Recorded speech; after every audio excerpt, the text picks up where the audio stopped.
Caitlin Clark has become the fastest player in WNBA history to reach 600 assists in only 72 games. Even in minutes restrictions, even with injuries, it don't matter. The girl breaks record after record after record after record. There is a brutal, undeniable reality about the Las Vegas Aces that they desperately try to hide from every single person watching this league. A'ja Wilson, the supposed face of the WNBA, the establishment's golden child, the player who gets every call, every free throw, every manufactured narrative, just got absolutely destroyed on her home floor by the Indiana Fever. And I am not talking about a close game. I am not talking about a competitive battle that came down to the wire. I am talking about a 34-point annihilation, 34 points in Las Vegas, on A'ja Wilson's court, by a Fever team led by Caitlin Clark, who was playing under a minutes restriction and still managed to break a WNBA record in her return performance. For weeks, the establishment has been protecting A'ja Wilson, manufacturing this narrative that she is untouchable, that she is the best player in the world, that nobody can compete with her dominance. But that era is officially dead and buried. Caitlin Clark just executed the most surgical takedown of the season, and the entire balance of power in this league just shifted. Welcome back. This is the channel, and today we are ripping the doors off the cover-up that mainstream media refuses to touch, the conversation about what happens when A'ja Wilson does not get 13 free throws a game, when the referees do not bail her out every single possession, when she actually has to play basketball against a team that refuses to be intimidated by the hype machine. Before I get into what happened in that building last night, before I show you the receipts that prove everything I have been saying for the past 3 weeks, I need you to understand the context that every single analyst on television has deliberately skipped. Caitlin Clark was coming back from injury. She was on a minutes restriction. Stephanie White, and I am going to get into this in detail later, has been sabotaging Caitlin Clark's statistics by limiting her playing time, by pulling her out of games at critical moments, by refusing to unleash the most dominant offensive weapon this league has ever seen. Before this minutes restriction debacle started, Caitlin Clark was averaging 21.5 points and damn near 6 assists per game. Those numbers have been dropping, not because Caitlin Clark has gotten worse, not because the competition has figured her out, but because her own head coach is deliberately holding her back. And still, even with all of that working against her, Caitlin Clark walked into Las Vegas, broke a WNBA record, and helped her team demolish the Aces by 34 points. 34. Let that number sit with you for a second. That is not a loss. That is a statement. That is a message sent directly to A'ja Wilson, to the Las Vegas Aces, to every single person in the WNBA establishment who has spent the last 2 years pretending that Caitlin Clark does not belong in the conversation with the so-called elite players in this league. So good, she only shot 2 free throws. I told y'all, when A'ja Wilson is used to shooting 13 free throws a game, when you don't give her a bunch of free throws, it don't look that great. It don't look that great. She used to shooting all these damn free throws. She shot 2 free throws today. She said it. Caitlin Clark became the fastest player in WNBA history to reach 600 assists in only 72 games. 72 games, even with the minutes restriction, even with the injury, even with Stephanie White actively sabotaging her ability to put up the numbers she is capable of producing. It does not matter. The girl breaks record after record after record after record. This is not luck. This is not a fluke. This is not the product of playing on a good team or benefiting from favorable matchups. This is pure, undeniable surgical excellence. And the fact that Caitlin Clark did this on the same night that A'ja Wilson got exposed, and I mean exposed in front of her home crowd, tells you everything you need to know about where this league is heading. The old guard is crumbling, the establishment narrative is collapsing, and the person they tried to ignore, the person they tried to minimize, the person they tried to frame as just a college sensation who would not be able to compete at the professional level, just walked into the building and made the so-called best player in the world look ordinary. Ordinary. That is the word I am going to use for the rest of this video, because that is exactly what A'ja Wilson looked like last night when the referees did not hand her a dozen free throws. Let me walk you through exactly what happened in that building, because the box score does not even begin to tell the full story. Caitlin Clark played 24 minutes. 24, not the 32 or 34 minutes she should be playing, not the full workload that every other star in this league gets to operate with, 24 minutes. And in those 24 minutes she put up 12 points, 7 rebounds, and 6 assists. She shot 5 of 11 from the floor. She was efficient, she was surgical, she was in complete control of the game, but here is what the stats do not show you. Caitlin Clark was not just scoring, she was orchestrating. She was breaking down the Las Vegas defense with every single possession. She was getting into the paint at will. She was hitting step-back threes that left defenders grabbing at air. She was pushing the ball in transition, forcing Chelsea Gray, who, let me be entirely clear, is completely cooked at this point in her career, to chase her up and down the floor like she had a piano strapped to her back. Chelsea Gray cannot move anymore. She cannot guard anybody.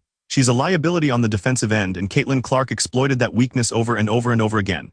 Every single time Chelsea Gray tried to stay in front of Caitlin Clark, she got burned. Every single time the aces tried to switch the matchup, Caitlin Clark found the mismatch and attacked it. This was not just a good performance.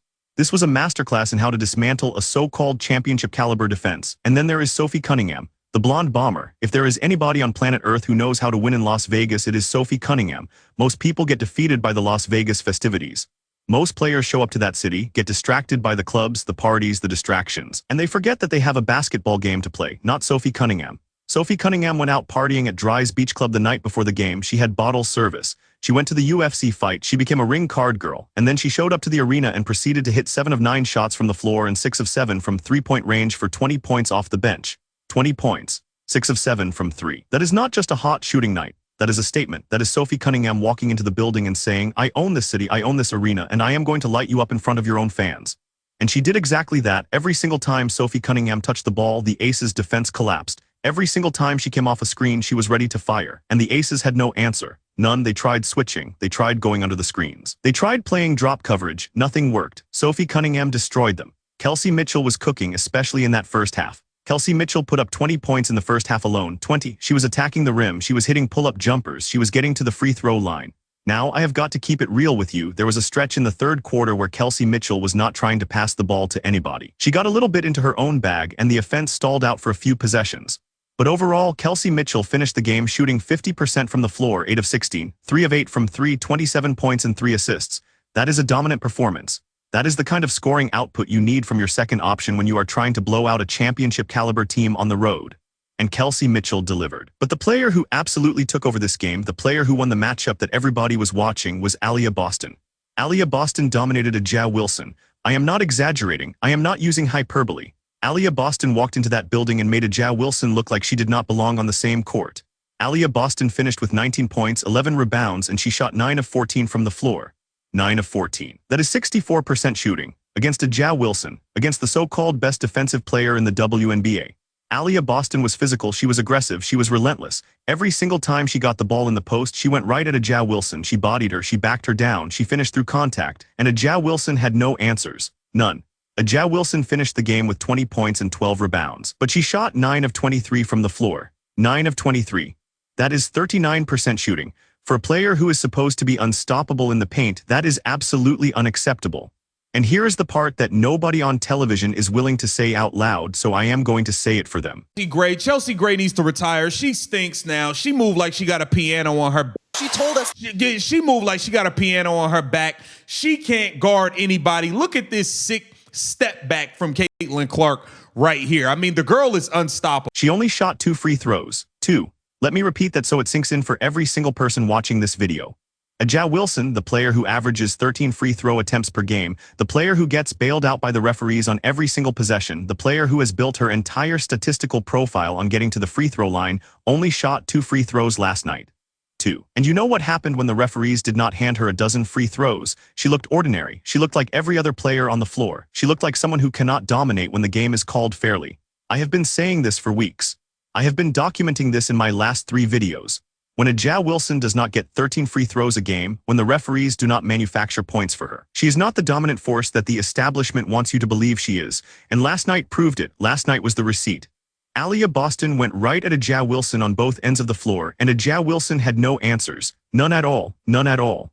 Aliyah Boston won that matchup decisively, and anybody who watched that game knows it. You know, it's always a home game when Caitlin Clark shows up. Take a look at this here.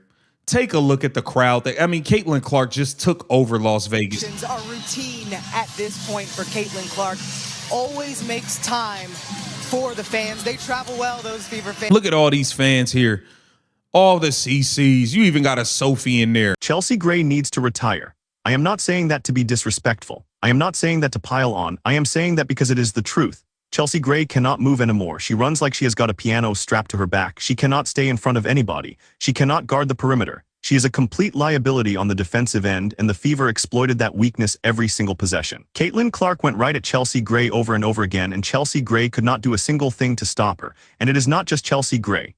The entire Las Vegas Aces roster looked slow. They looked old. They looked like a team that has been figured out. Jewel Lloyd is the most overrated player in this league, and I have been saying that for months. I just do not see it. I do not see the dominance. I do not see the impact. I do not see the player that everybody on television keeps trying to hype up. This Aces team is in trouble, real trouble, and if they do not make some serious changes before the playoffs, they are going to get bounced in the first round. And here's the thing that makes this victory even more significant. It was a home game for the Fever, not on paper, not officially. But when Caitlin Clark shows up to any arena in this league, it becomes a home game. The crowd in Las Vegas was packed with Fever fans. The entire lower bowl was filled with Caitlin Clark jerseys. There were fans holding up signs with CC on them. There were Sophie Cunningham jerseys scattered throughout the crowd. Caitlin Clark has taken over this league. She has brought an entirely new fan base to the WNBA. She has made every single road game feel like a home game for the Indiana Fever. And A'ja Wilson, the player who is supposed to be the face of the league, the player who is supposed to own Las Vegas, got absolutely overshadowed in her own building by a rookie who was playing on a minutes restriction. That is not just a loss. That is a changing of the guard. That is the old establishment getting replaced by the new generation. That is Caitlin Clark becoming the queen of Las Vegas, and A'ja Wilson watching it happen in real time. Caitlin Clark has become the fastest player in WNBA history to reach 600 assists in only 72 games. Even in minutes restrictions, even with injuries, it don't matter. The girl breaks record after record after record after record. Caitlin Clark just took over Las Vegas. She makes time for the fans every single game, every single arena. She signs autographs, she takes pictures, she connects with the people who are spending their hard-earned money to come watch her play, and the fans love her for it. The Fever fans travel better than any fan base in this league. They show up in every city, they pack every arena. And last night in Las Vegas, they were louder than the Aces fans. They were more energized than the Aces fans. They took over that building and they watched their team absolutely demolish the so-called best team in the Western Conference by 34 points. 34, that is not a fluke. That is not an off night for the Aces. That is a statement.